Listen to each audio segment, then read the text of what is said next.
Ribuan meter di dalam tubuh pegunungan Jayawijaya, suatu jaringan terowongan berkelok ke sana kemari melalui jebakan-jebakan biji tembaga dan emas yang terpendam jauh di dalam kulit bumi. Jebakan-jebakan itulah yang merupakan endapan bawah tanah untuk mana PT Freeport Indonesia menjalankan kegiatan penambangannya. Seluruhnya, terowongan-terowongan untuk operasi bawah tanah tersebut terbentang sejauh kira-kira 90 km, sedangkan panjang konveyor serta jalur biji mencapai lebih dari 15 km. Operasi bawah tanah dilakukan di zona biji dalam atau deep ore zone, zona biji menengah atau intermediate ore zone, demikian pula di Bigosen, Kucing Liar, Dome, dan endapan Grasberg yang jauh di bawah permukaan tanah. Sejak 1978 telah digali apungan, jalur angkut dan terowongan vertikal untuk mencapai dan menambang jebakan-jebakan biji tersebut. Operasi bawah tanah tersebut menghasilkan sekitar 10% dari seluruh biji yang ditambang dan diolah oleh PT Freeport, dan kini jumlah jebakan di bawah tanah menyamai jumlah jebakan pada tambang terbuka Grasberg. Dalam menghasilkan biji bawah tanah diterapkan teknik ambrukan blok. Seusai peledakan, biji bawah tanah diangkut ke pusat-pusat pengisian konveyor oleh alat muat depan.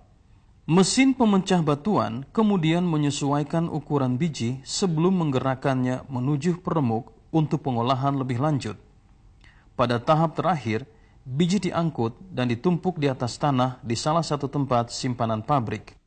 Fasilitas lengkap di kawasan operasi bawah tanah mencakup segala sesuatu yang diperlukan, termasuk kantin dan gudang, untuk lebih dari 1.000 karyawan yang tiap hari bekerja di bawah tanah. Selain memasok persediaan biji kadar tinggi dalam jangka panjang, operasi-operasi bawah tanah yang teramat penting itu juga merupakan hubungan kritis dalam jalur pengangkutan biji menuju pabrik. Hal mana menjamin kelangsungan mantap dalam pemasokan biji tembaga demi kelangsungan operasi perusahaan.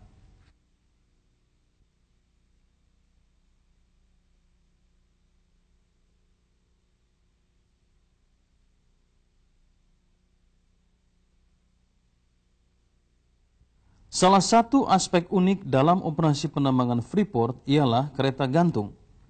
Sistem kereta gantung tersebut terbentang dari kawasan pabrik hingga ke tambang pertama, Erzberg, demikian pula hingga gedung-gedung kantor serta berbagai fasilitas yang diperlukan dalam operasi.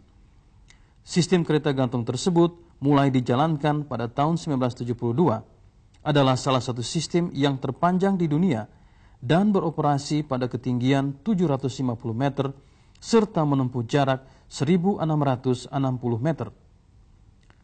Sistem tersebut mula-mula dirancang sebagai fasilitas pulang pergi karyawan dari kawasan tambang Erzberg di samping mengangkut biji dari tambang ke tempat simpanan biji di kawasan pabrik.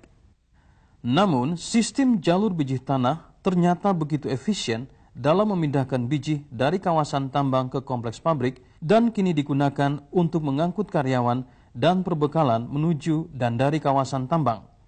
Kedua kereta gantung yang masih aktif mengangkut rata-rata 16.000 ton muatan per bulan menuju kawasan tambang dan membawa kira-kira 8.200 penumpang sebulan dari dan menuju kompleks tambang. Dengan laju rata-rata 8 meter per detik, perjalanan di dalamnya pernah digambarkan oleh para penumpang perdana sebagai perjalanan yang sama asiknya dengan perjalanan kereta gantung di Disney World. Dengan terus meningkatnya produksi serta bertambahnya karyawan yang diperlukan untuk menambang jebakan maha besar di dan sekitar tambang terbuka Grasberg serta operasi bawah tanah yang masih berjalan, kuda penarik di udara ini tetap memainkan peranan penting dalam mengangkut karyawan dan perbekalan ke puncak daerah kontrak karya PT Freeport.